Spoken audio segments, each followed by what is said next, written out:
예.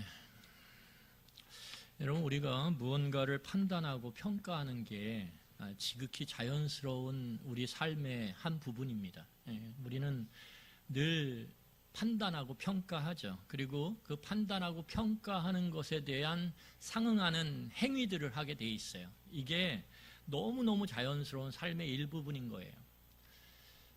우리가 특별히 이 자본주의 사회에 살아간다는 것은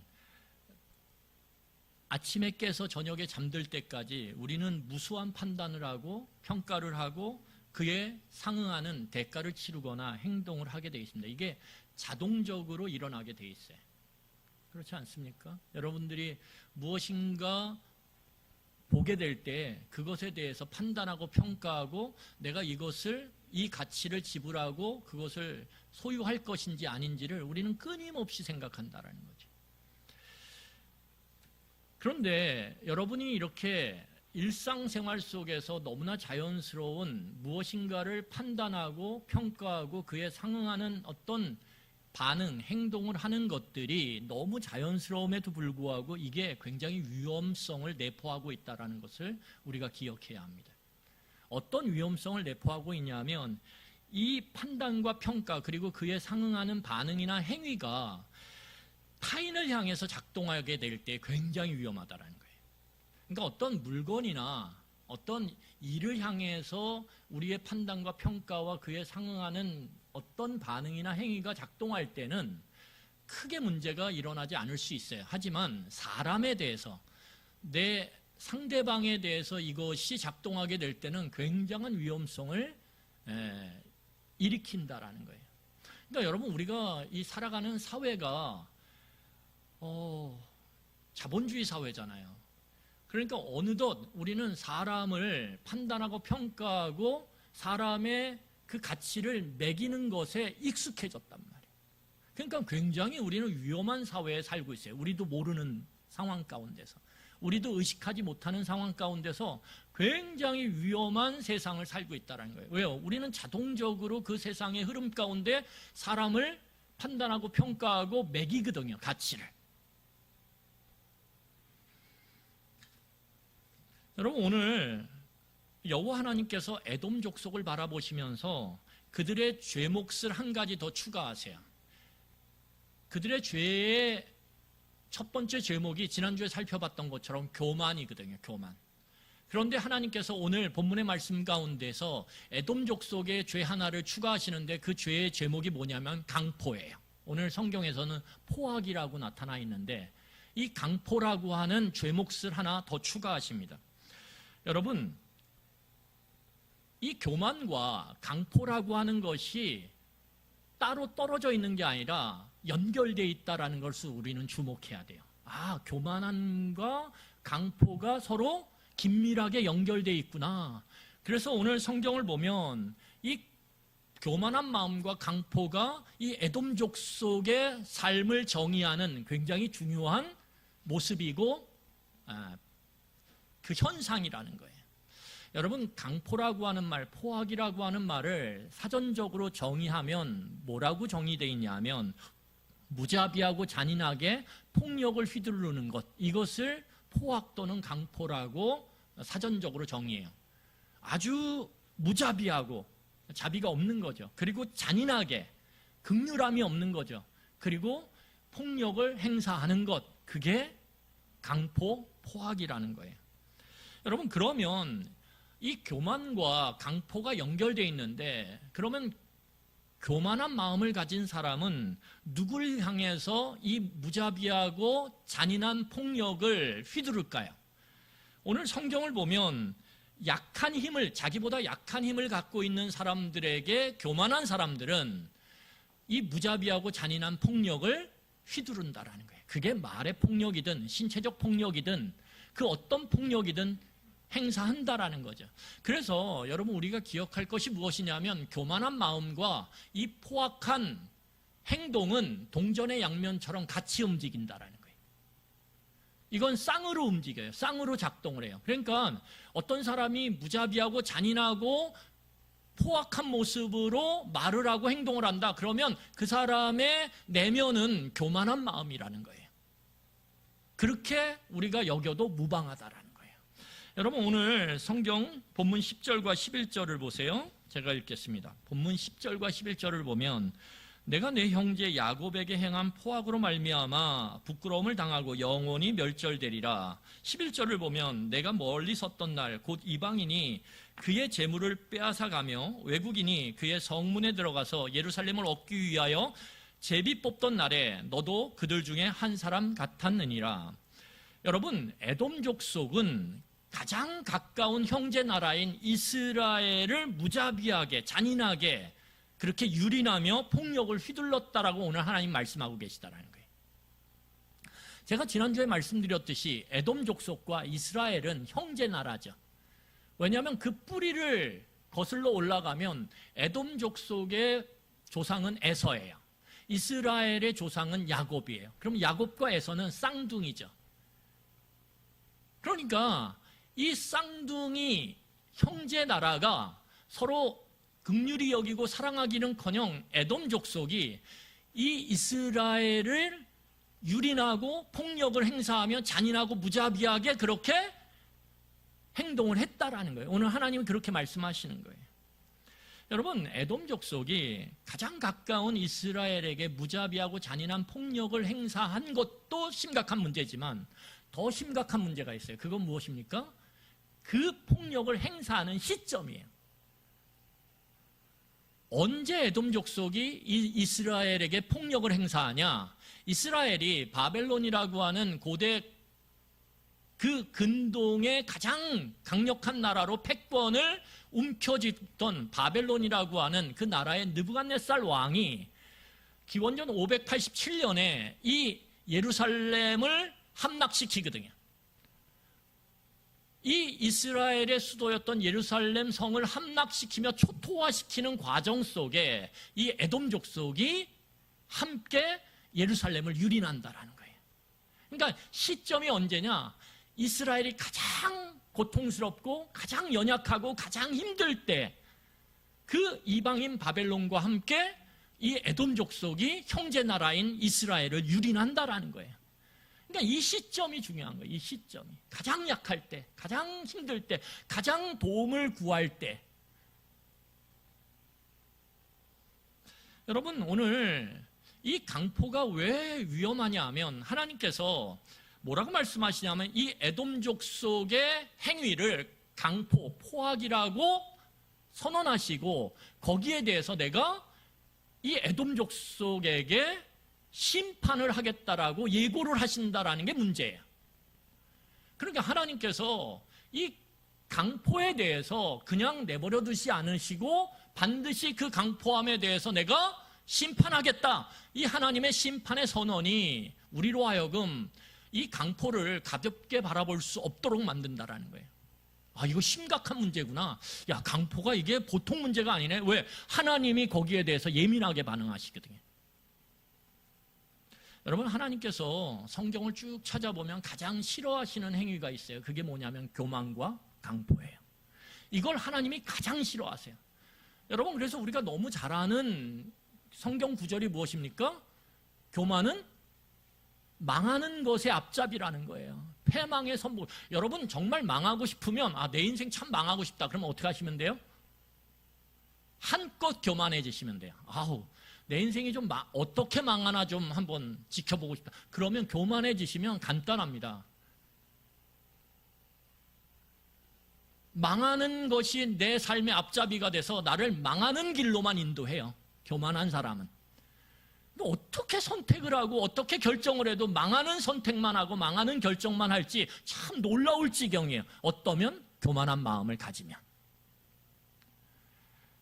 그런데 이 교만함이 무엇과 연결되냐면 강포함과 연결된다라는 거예요. 그래서 하나님은 교만과 강포를 가장 싫어하세요.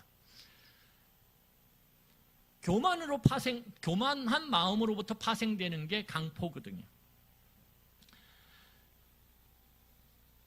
여러분 우리가 꼭 기억하셔야 돼요. 교만한 것과 강포는 하나님의 심판을 부르는, 하나님의 심판을 내 삶의 중심으로 끌어당기는 굉장히 위험한 심각한 죄구나, 죄라고 인식하셔야 돼요. 이걸. 여러분, 교만한 사람은 특징이 있어요. 어떤 특징이 있냐면 하나님을 전혀 의식하지 않습니다. 교만한 마음을 갖게 되면 하나님을 의식하지 않아요.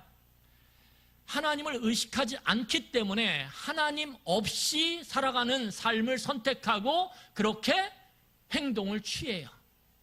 하나님을 전혀 내 삶의 어떤 선택과 결정 속에 하나님의 뜻, 하나님의 마음을 염두에 두지 않아요. 교만한 사람은. 하나님을 철저히 무시해요. 하나님을 뒷방 늙은이 취급합니다. 종교 생활은 하죠.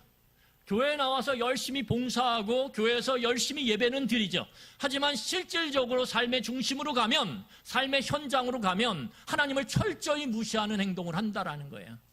어떤 사람이요? 교만한 마음을 갖고 있는 사람이. 그래서 여러분, 우리가 저 교만한 사람이야, 저 사람은 겸손한 사람이야, 어떻게 그 마음을 알겠습니까? 사람 속을 어떻게 알겠어요? 그런데 그 교만한 마음은 반드시 삶의 모습으로 나타나게 돼 있고 삶의 열매를 맺게 돼 있다라는 거예요. 하나님을 무시하고 하나님을 의식하지 않고 하나님을 염두에 두지 않는 삶의 선택과 결정으로, 행동으로 드러나게 돼 있다는 거예요. 여러분, 그래서 이것을 간단하게 말하면 교만과 강포는 불신앙의 증거예요.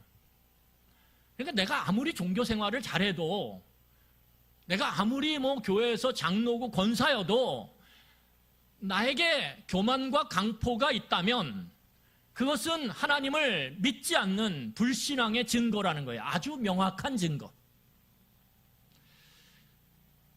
여러분, 그러면 오늘 성경에 하나님께서는 도대체 뭘 보시고, 에돔 족속에 뭘 보시고 에돔 족속이 강포, 포악하다 이렇게 선언하시면서 그들에게 오늘 심판을 예고하고 계신가 이거예요. 그들의 강포함의 구체적인 내용이 뭐냐 이거죠. 그것을 알아야 우리의 삶에 우리가 조심할 거 아닙니까? 하나님의 심판을 끌어당기는 이 강포함을 우리가 우리의 삶에서 제거할 거 아닙니까? 오늘 성경 12절을 보세요. 우리 12절 같이 읽겠습니다. 12절 같이 읽겠습니다. 같이 읽겠습니다. 시작. 내가 형제의 날 곧 그 재앙의 날에 방관할 것이 아니며 유다 자손이 패망하는 날에 기뻐할 것이 아니며 그 고난의 날에 네가 입을 크게 벌릴 것이 아니며. 여러분, 아까 제가 말씀드렸듯이 역사적 배경은 바벨론의 느부갓네살 왕에 의해서 기원전 587년에 이 이스라엘과 이스라엘의 가장 중심인 예루살렘 성이 유린당하고 초토화되면서 모든 것들이 다 파괴되는 그 시점이에요. 그 시점에 오늘 이 남유다의 남쪽에 있던 이 에돔 족속이 오늘 그 이스라엘을 향해서, 남유다를 향해서, 형제 나라인 그들을 향해서 강포함을 나타내는데, 오늘 성경을 보니까 그 강포함이 뭘로 나타나냐면 방관으로 나타난다는 거예요. 방관. 여러분 거기 보세요. 다시 보시면 12절에 내가 형제의 날 곧 그 재앙의 날에 방관할 것이 아니며, 방관하지 말아야 되는데 방관했다라는 거예요. 그래서 너희들이 강포하다라는 거예요. 여러분, 이 에돔 족속은 자기의 형제 나라가 바벨론의 느부갓네살 왕에 의해서 철저하게 유린당할 때 마치 남의 집 불구경하듯이 팔짱을 딱 끼고 그냥 지켜봤다라는 거예요. 그들의 고통과 그들의 아픔을 그냥 멀리서 지켜만 봤다라는 거예요. 여러분, 이것을 우리가 다른 말로 바꾸어 말하면 이 강포를 뭐라고 얘기할 수 있습니까? 인지적 강포예요. 인지적 강포. 내가 아는데, 고통당하는 거 아는데, 얼마나 힘든 거 아는데, 저 사람이 진짜 어려움 가운데 낑낑대는 거 아는데, 그런데 멀리서 바라보고만 있는 거죠. 아는데 바라만 보고 있는 거예요. 그 사람이 얼마나 고통스러운지 아는데 그냥 두고만 보는 거예요. 이것이 무엇입니까? 인지적 강포죠. 인지적 폭력이라는 거예요. 여러분, 두 번째로 오늘 우리가 읽었던 12절을 보면 하나님은 이 에돔 족속이 행한 강포를 뭐라고 말씀하시냐면 기뻐함이라고 이야기해요. 거기 12절 보세요. 유다 자손이 패망하는 날, 유다 자손이 고통과 유린당함 가운데서 절규하고 그 슬픔을 노래하는 그날에 이 에돔 족속이 뭐라고 얘기합니까? 기뻐했다라고 얘기해요. 기뻐했다라고. 여러분, 형제 나라가 지금 고통 가운데서 절규하고 울부짖는데 그것을 멀리서 지켜보면서 그 고통을 다 알면서도 그 마음으로 어떻게 해요? 기뻐하고 있잖아요. 이것이 무엇입니까? 이게 정서적 폭력이에요. 정서적 강포예요. 같이 아파하고 같이 슬퍼하고 같이 기뻐하는 게 아니라 남의 아픔이 내 기쁨이 되는 거예요. 남의 고통이 내 환희가 되고 남의 그 망함이 내 안정이 되는 거예요. 하나님은 이걸 뭐라고 그러시냐면 정서적 강포다 이렇게 말씀하고 계신 거예요.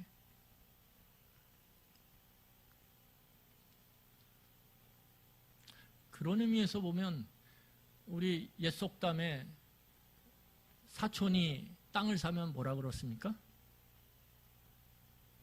배가 아프다. 이게 어떻게 보면 정서적 강포죠. 여러분, 세 번째로 오늘 이 에돔이 행한 강포가 무엇이냐면 마지막 12절 마지막 하반절 보세요. 그 고난의 날에 내가 입을 크게 벌릴 것이 아닌데 벌렸다라는 거예요. 여러분, 입을 크게 벌린다는 게 뭘까요? 언제 입을 크게 벌리세요? 언제 크게 벌리세요? 예? 웃을 때. 아유, 우리 성도님들은 굉장히 긍정적이세요. 웃을 때, 그렇죠? 웃을 때. 갑자기 제가 그냥 생각이 나서 얘기하는데 이거 하지 말아야 되는데 웃을 때 그러셔서. 예. 제 아내가 갑자기 어렸을 때 이렇게 임플란트 했던 게 갑자기 어느 날 운전을 하다가 쑥 빠졌어요. 이 앞니가. 그래가지고 전화가 온 거예요. 여보, 큰일 났어. 왜? 그랬더니 앞니가 갑자기 빠졌어. 그래가지고 왔는데 제가 괜찮다고 치과에 가서 치료하면 된다고. 얼마나 다행이냐고. 금요일 날 빠졌거든요. 너무 감사하죠. 토요일 날 치료할 수 있잖아요. 그래서 너무 감사하다고 제 아내가 금요일 날 금요 기도회 때문에 와서 제가 여보 다행이야. 내일 치료할 수 있잖아. 얼마나 다행이야. 다행이다. 어차피 빠질 거였는데 오래됐거든요. 빠질 거였는데 잘 빠졌다고. 이번에 치료 잘하자고. 그랬더니 환하게 웃는데 문제가 거기서 발생한 거예요. 웃는데 그 사랑스럽던 아내가 입 다물고 있을 땐 사랑스럽거든요. 근데 웃는데 갑자기 영구가 되는 거예요. 그래서 제가 제 아내한테 여보 입 다물고 있어. 절대 환하게 웃지 마. 근데 제 아내가 그러더라고요. 여보 내가 웃을 때 사진을 찍어. 그리고 애들에게 보내줘. 그래 사진 찍어져가지고 우리 가족 카톡방에 딱 올렸더니 애들이 막 웃고 막 그러더라고요. 언제 크게 입을 벌리냐? 근데 배우자가 큰 쌈을 싸서 어떻게 해요? 거기다가 쌈에다가 막 삼겹살 듬뿍 넣어가지고 탁 줄 때 입 크게 벌려야 안 벌려요? 벌리죠. 여기서 입 크게 벌린다라는 건 뭐냐면 바벨론이 휩쓸고 간 그 자리에 가서 그들도 입을 벌려서 어떻게 하는 겁니까? 이 이스라엘의 것들을 취하는 거예요. 입을 벌려서 한껏 그 진짜 별거 남지 않은 그 예루살렘을 그들이 가서 유린하는 거예요. 노획물을 취하는 거예요. 여러분, 이것이 무엇입니까? 약탈에 동참하는 거죠. 이걸 의지적 강포라고 이야기합니다. 그러니까 이 에돔은 인지적 강포, 인지적 폭력, 정서적 폭력, 의지적 폭력을 오늘 다 예루살렘에, 이스라엘에 쏟아붓고 있다라는 거예요. 여러분, 이 에돔족 속의 이러한 이스라엘을 향한 강포는 어디로부터 나오냐면 아까 제가 말씀드렸듯이 교만한 마음으로부터 나오는 거예요. 왜냐하면 교만한 마음, 지난주 제가 설교했던 것처럼 이 에돔 족속의 첫 번째 죄가 무엇입니까? 교만하다라는 거예요. 교만하다는 거예요. 여러분, 교만한 마음은 반드시 어떻게 작동하냐 하면 상대방을 판단하고 평가하고 그에 상응하는 행동과 반응을 하게 되어 있습니다. 이 교만한 사람들의 특징이에요. 목사가 참 교만해요. 목사가 참 위험한 자리예요. 왜냐하면 목사는 끊임없이 판단하고 평가하고 그에 상응하는 반응을 하게 되거든요.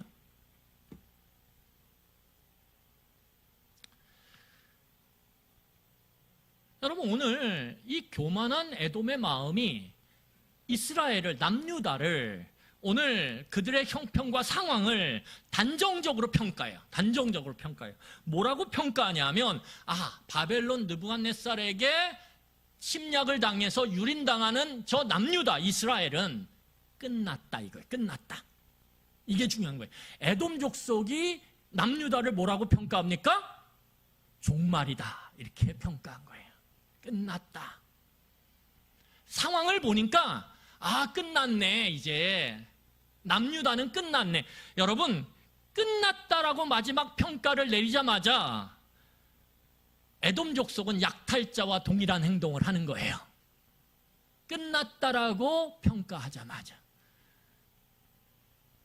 여러분, 우리가 이런 모습을 어디서 볼 수 있습니까? 사업을 하다가 사업을 망한 사람 집에 딱지가 딱 붙어요. 그 딱지가 붙는 순간 채권자들이 어떻게 합니까? 몰려들어가지고 그때서부터는 끝났다라고 판정됐기 때문에, 그리고 평가했기 때문에 그때서부터는 약탈이 시작되는 거예요. 사업이 망해서 나앉아야 되는 그 자식에 대한 안타까운 마음과 가족에 대한 그 쓰디쓴 마음을 갖고 울부짖는 그 사람이 보이질 않아요. 그리고 약탈을 시작합니다. 제가 그런 면에 있어서 참 인상 깊게 봤던 장면이 있어요. 여러분, 우리가 잘 아는 그 유명한 가수며 기획자로 1990년대에 어마어마한 부를 그렇게 가졌던 이상민이라고 하는 가수가 있어요.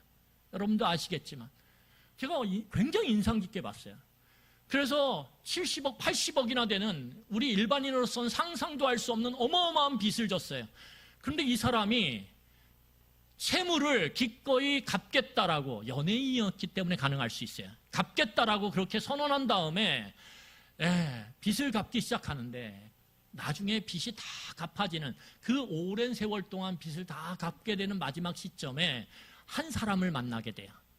채권자를 만나게 되는데, 그 채권자가 함께 이야기하면서 이상민이 그 채권자에게 선물을 해요. 너무 고맙다고. 왜? 내가 가장 어려운 순간에 남들은 다 와서 가져갈 거 없는지 집안에 있는 그 모든 것들을 다 싹 쓸어갈 때 당신만 나를 기다려줬다고. 당신만 참고 나를 믿어줬다고.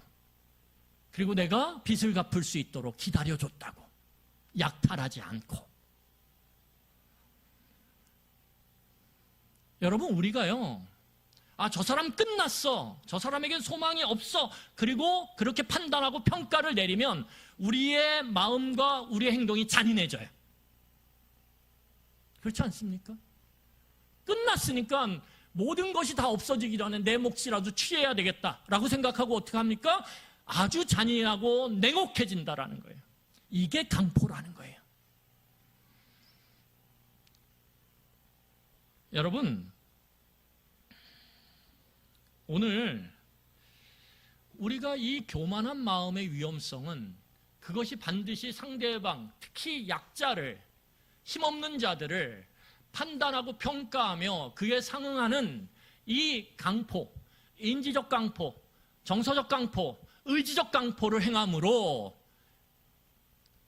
그들을 더 힘들고 더 어려운 지경으로 밀어붙인다는 데 문제가 있는 거예요. 그리고 그 교만한 마음 가운데 판단을 하는 거죠. 끝났다, 저 사람. 저 사람은 종말이다. 이렇게 판단을 내리는 데 문제가 있다라는 거예요. 여러분, 이거는 우리의 가까운 관계 안에서도 적용이 돼요. 교만한 마음을 갖고 있는 부모가 자식들 중에 연약한 자식을 향해서 쟤는 어떻게 해도 안 돼, 쟤는 해봤자 소용없어, 이렇게 판단하고 평가하고 그렇게 생각하는 순간 그 아이에 대해서 같은 자식인데도 굉장히 냉혹하게 대하고 잔인하게 대하고 무자비하게 대하기 시작해요. 다른 자녀에게 허용되던 그 긍휼함이 이 자식에게는 용납이 안 돼요. 배려가 안 돼요. 여러분, 그런데 여기서 우리가 반드시 이 시점에서 기억할 것이 있어요. 그게 무엇입니까? 우리의 판단과 우리의 평가, 현재의 우리가 바라보는 다른 사람에 대한 현재의 그 판단과 평가가 정확할까요? 정확하지 않을까요? 정확하지 않다라는 게 문제인 거예요. 대부분의 우리의 현재적 판단이 모순투성이라는 거예요. 오류투성이라는 거예요. 내가 현재 바라보는 내 자식, 쟤는 소용없어. 아니요. 그 아이가 10년 후, 20년 후에 우리가 현재의 상태에서 바라봤던 모습과는 전혀 다른 역전된 모습으로 그의 삶을 멋지게 살아가는 모습을 우리는 얼마든지 볼 수 있어요. 현재를 판단하고 평가하는 우리들의 그 모습도 불안정한데 미래는 우리의 판단과 평가의 영역이 아니라는 게 문제라는 거예요.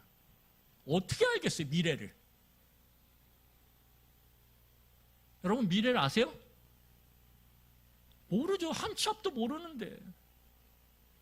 그런데 그 상대방에 대한, 약자에 대한 그 현재의 불안정성과 판단과 평가의 불안정성, 미래를 알지 못하는 우리가 그 사람을 끝났다, 종말이다, 쟤는 안 돼 라고 평가하고 판단하며 그에 상응하는 그 포악성을, 강포를 행한다라는 것은 무엇입니까?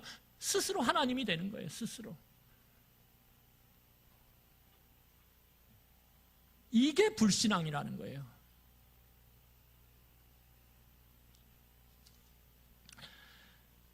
여러분, 우리는 꼭 기억해야 돼요. 타인을 평가하고 판단하고 평가할 존재가 아니다. 이걸 기억하셔야 돼요. 아, 나는 내 주변 사람들을 판단하고 평가할 그러한 존재가 아니다. 이걸 인정하셔야 돼요. 이걸. 그러면 판단과 평가는 누가 하시는 거예요?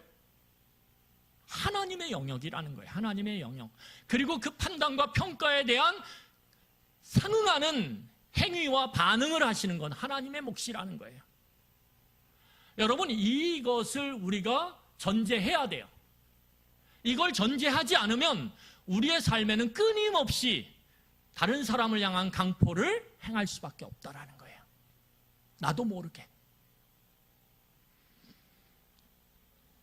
여러분, 우리가 우리의 삶을 살아가면서 의식하고 기억할 것은 무엇이냐 하면 우리 주변에 있는 우리는 가까운 사람들을 판단하고 평가해요. 이 가까운 사람들은 우리의 판단이나 평가의 대상이 아니라는 거예요. 그럼 어떤 대상이냐? 끝까지 긍휼함으로 바라봐야 되는 대상이에요. 끝까지 포기하지 않아야 되는 대상이라는 거예요. 왜요? 하나님이 아직 판단이 끝나지 않았거든요. 아직 평가가 끝나지 않았거든요. 하나님이 끝이라고 말씀하지 않으셨거든요. 하나님이 끝이라고 말씀하지 않으셨는데 끝이라고 제가 이야기한다라는 것은, 그리고 그에 상응하는 반응과 행동을 한다라는 것은 교만한 거예요. 여러분, 그래서 하나님 뭐라고 말씀하십니까? 다음 주에 나올 텐데 하나님이 이렇게 말씀하세요. 내가 누군가를 향해서 끝이다, 종말이다, 쟤는 안 된다 라고 이야기하기 전까지, 내가 하기 전까지 너희들은 끝이라고 말하지 말라라는 거예요. 종말이라고 평가하지 말라라는 거예요. 그러면 너희들이 해야 될 게 무엇이냐? 그들을 긍휼함으로 대하라는 거예요. 여러분, 말씀을 정리하겠습니다. 오늘 하나님께서 우리를 향해서 이 말씀을 통해서 말씀하게 계세요. 뭐라고 말씀하시냐면 하나님이 끝이라고 판단하시고 평가하시고 그에 대한 심판을 하시기 전까지 너희들은 포기하지 말고 끝까지 관심을 갖고 함께 아파하며 그들을 도우라고 말씀하시는 거예요. 자, 여러분 13절과 14절 보세요. 13절과 14절 보세요. 제가 읽겠습니다. 내 백성이 환난을 당하는 날에 내가 그 성문에 들어가지 않을 것이며. 너 들어가지 마, 성문에. 왜요? 보함직하고 먹음직한 것들이 남아있거든요. 그러면 너 약탈할 거지. 그러니까 들어가지 마의 성문에. 뭐라고 말씀하시냐면 환난 날에는 내가 그 고난을 방관하지 않을 것이며 환난을 당하는 날에 내가 그 재물에 손대지 않을 것이며 14절이에요. 내 거리에 서서 도망하는 자를 막지 않을 것이며 고난의 날에 그 남은 자를 원수에게 넘기지 않을 것이니라. 포로로 넘겨서 그 포로의 값을 받지 말라라는 거예요.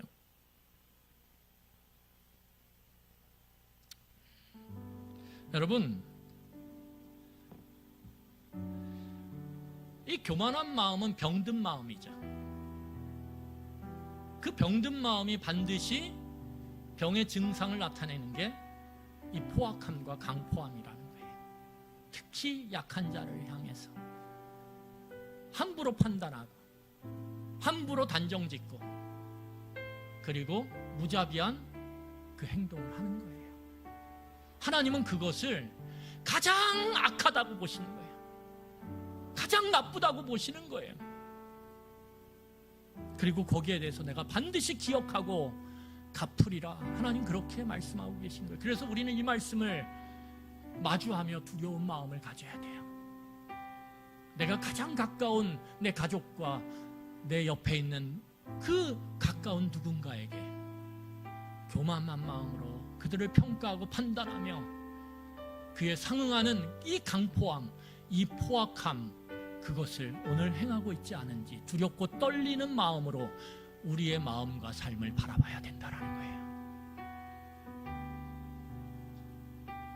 여러분, 판단과 평가를 안 할 수가 없어요. 왜? 우리는 그런 사회를 살아가고 있으니까. 이렇게 이야기할 수 있어요. 목사님, 어떻게 판단하고 평가를 안 해요? 내 옆에 있는 사람들을 어떻게 평가를 안 해요? 삶을 살아가면서 판단하고 평가해야 될 일이 얼마나 많은데, 그게 얼마나 중요한데. 그쵸? 그런데 그 사람을 판단하고 평가하는 것들을 최대한 줄여야 돼요. 그리고 만약에 어쩔 수 없이 판단하고 평가했다면 그에 상응하는 이 포악함, 강포를 정말 삼가하셔야 돼요. 여러분, 마음으로 우리가 그런 마음을 가질 수 있어요. 근데 더 심각한 문제는 무엇입니까? 그 마음이 행동으로 드러나는 거예요. 이 문제는 달라요. 마음에 있는 것, 그거 어떻게 하겠어요? 우리가 죄인인데. 그런데 그 마음으로 생각하는 것이 행동으로 드러나는 문제는 이거는 우리의 책임이라는 거예요. 우리가 우리의 교만한 마음이 판단하고 평가할 때 그것이 상응하는 그 약자를 향한 강포함으로 드러나지 않도록 우리는 끊임없이 성령의 은혜를 구하며 기도하셔야 돼요. 우리의 마음을 성령께서 지켜주시기를, 우리의 마음을 온유함으로 바꿔주시기를 우리는 간절히 기도하셔야 돼요. 여러분, 그래서 우리가 기도해야 되는 것이에요. 그래서 우리가 기도를 요청해야 되는 것이에요. 여러분, 중보기도를, 우리가 중보기도팀 12명이 계세요. 여러분, 작은 것들을 함께 공유하고 함께 기도하세요. 그 기도를 통해서 하나님께서 내 마음을 지키시고 나의 삶을 지키시는 것들을 경험하세요. 그럴 때 우리는 그 하나님의 일하심에 대해서 찬양하고 기뻐할 수 있습니다. 그럴 때 우리는 하나님을 의식하고 하나님을 염두에 두며 교만한 마음이 아닌 겸손의 마음으로 돌이킬 수 있어요.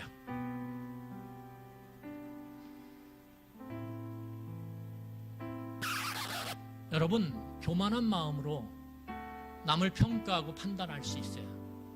그런데 기도하시면서 은혜를 구하면서 내 삶의 반응이, 행동이 그 사람을 향한 긍휼함으로 나타나기를 기도하세요. 그래서 판단이 들 때 평가가 내려질 때 의도적으로 하나님 앞에 그 사람을 위해서 기도하세요. 나를 위해서도 기도하지만 그 사람을 위해서 기도하세요. 하나님, 제가 볼 때 저 사람 이래요. 그런데 하나님 도와주세요. 방관하지 마세요. 방관하는 죄를 짓지 마세요. 오히려 기도하세요. 내가 할 수 있는 게 없다면 기도의 그 한 자락이라도 그 사람을 위해서 오늘 하세요. 그게 우리가 방관의 죄를 짓지 않는, 강포를 행하지 않는 겸손의 모습으로 그를 긍휼히 여기는 하나님이 기뻐하시는 삶의 발걸음을 걷는 길임을 기억하시길 간절히 소원합니다. 우리 이 시간에 함께 말씀을 기억하면서 기도하겠습니다. 여러분, 이 시간에 말씀을 기억하면서 성령께서 우리에게 가르치시고 우리에게 아파하게 하시고 우리에게 깨닫게 하시는 것들을 놓고 이 시간에 조용히 성령의 그 도우심을 구하며 우리 같이 기도하도록 하겠습니다. 기도하시겠습니다.